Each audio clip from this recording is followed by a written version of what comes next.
වියලි කලාපේ හැදුණු ඇපල් ගහක් තියෙනවා. දැන් මේ රිකිරියක මල් ඇවිල්ලා දෙසැම්බර් සීතල උපරිම සීතලයක්. ඒ වෙලාවට මේ කොළ ටික ගලව ගන්න පුළුවන් නම් අර හිම වැටිලානේ කොළ ගැලවිලා යන්නේ. කොළ ටික ගන්න ඊට පස්සේ එන්නේ මල්. ගෙඩියක් ආපුවම සීනි ලුණු කන්න පුළුවන් සීනි කනවා වගේ. ඉතින් මේක හරිම නම මොකක්ද සර්? කරවල කැබැල්ල. කරවල කැබැල්ල.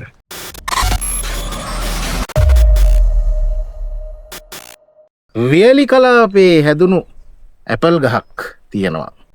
වියලි කලාපේ ඇපල් හැදෙනවා කියන එක ටිකක් ලංකාවේ ටිකක් අමුතු දෙයක් නේද? මොකද ඇපල් කියන්නේ ටිකක් අපි ලංකාවේ ගත්තොත් ටිකක් සීතල පළාත් වලට බරව හැදෙන එකක් විදිහටනේ අපි හිතාගෙන ඉන්නේ. නමුත් ඇපල් ගහක් පෙන්වන්න මම අද යන්නේ. කොහෙද මේ ඇවිල්ලා සීහෙල සෝබා දහම් ගම්මානය. ඇපල් ගහ ළඟ ඉන්නවා විශේෂ පුද්ගලයෙක්. කවුද? පරිසරවේදී තිලක් කන්දේගම මහත්මයා. යංකෝ ඇපල් ගැන කතා කරන්න. මේ ඉන්නේ. ආයිබෝන් සර්. ආයිබෝන්. මේ ඇපල් ගහ හොයාගෙන ආවේ. මේ තියෙන ඇපල් ගහ. මේ තියෙන මොන ඇපල් එකද මේ? කොළ ඇපල්. නෑ මේක රෝස පාට එක. රෝස පාට එක.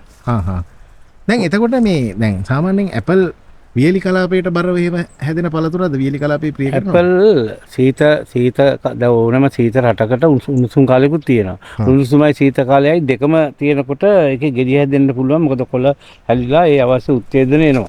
මෙහි ඉතින් මේක උණුසුම කාලේ හින්දා උණුසුම පැලතක් හින්දා ගෙඩිය දෙන්න ටිකක් දුර මේ කැමති නැහැ. නමුත් මෙහි සීතල දෙසැම්බර් සීතල උපරිම සීතලයක්. ඒ වෙලාවට මේ කොළ ටික ගලව ගන්න පුළුවන් නම් අර හිම වැටිලානේ කොළ ගැලවිලා යන්නේ. කොළ ටික ගන්න ඊට පස්සේ එන්නේ මල්. මේ අප දැන් මේ ගහ තව හැදෙනවද වර්ධනය වෙනවද? දැන් මේක ලොකු වෙනවා. මේ දැන්ට මේ තියෙන්නේ මේ වාගේ අපි මේ හැදිලා තියෙනවා නේ. ඔව්. දැන් මේ රිකිරියක මල් ඇවිල්ලා ගෙඩියයි. ගෙඩිය යනවා. රිකිරිය කියන්නේ මේ කඳේ එන්නේ. කඳේ. දැන් මේක හිටවල කොච්චර කාලයක්? මේක මම මෙහාට ඇවිල්ලා අවුරුදු 5ක් වෙනවා. දැන් මේකට ඇති ගහට අවුරුදු දෙකක විතර කාලයක් ඇති ඔක. දෙකක මාර්ගය කාලේ. ඇවිල්ලා ටික කල් ගිහිල්ලා මේක මේ යුද්ධ කරලා වගේ. දැන් මේ චෙරි ගහක්ද? මේ චෙරි වර්ග ගොඩක් තියෙනවා මේකේ. මේක තියෙනවා මිරකල් බෙරිත් තියෙනවා. ඒ කියන්නේ කාපුවාම එක ගෙඩියක් කෑවහම මේක නෙමෙයි. එක ගෙඩියක් කාපුවාම සීනි ලුණු කන්න පුළුවන් සීනි කනවා වගේ. ඒකෙන් චෙරි. මේ බලන්නකො මේ.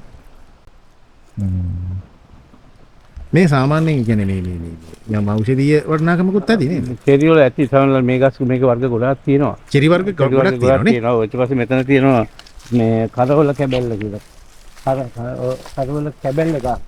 එතකොට අනෝදයායකුත් තියෙනවා. අනෝදයාය. ඉතින් මේ පළතුරු මේක උත්සාහ ගන්න පළතුරු මහදා. දැන් මේ අනෝද ගස් වලට ජල සම්පාදනය දැන් ගහ හැදිලා හින්දා කරන්න අවශ්‍යයිද? ඕනේ නැහැ නේ. මේ ගහ මොකද්ද මේ? මේක තමයි කියන්නේ කරවල කැබැල්ල. කරවල කැබැල්ල.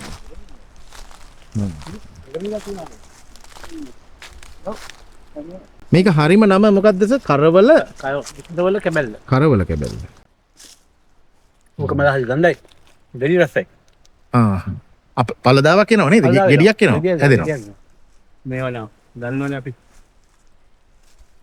මේක ඔක්කොම පළතුරු මේ. ජම්බු. මේ ස්වභාව දහම අපිට දෙන දේවල්.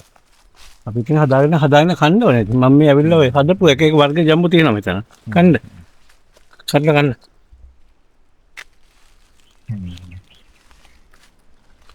ඔන්න ඇපල් ගහක් දැක්කා. මේ තුන ඇපල් ජම්බු තමයි ඔකට කියන්නේ. ඇපල් ගෙඩිය වගේ තමයි රසත් එහෙමයි. ඇපල් ජම්බු. ඔය ගාමේ කොළ පාට ඒවා. චෙරි දැක්කා.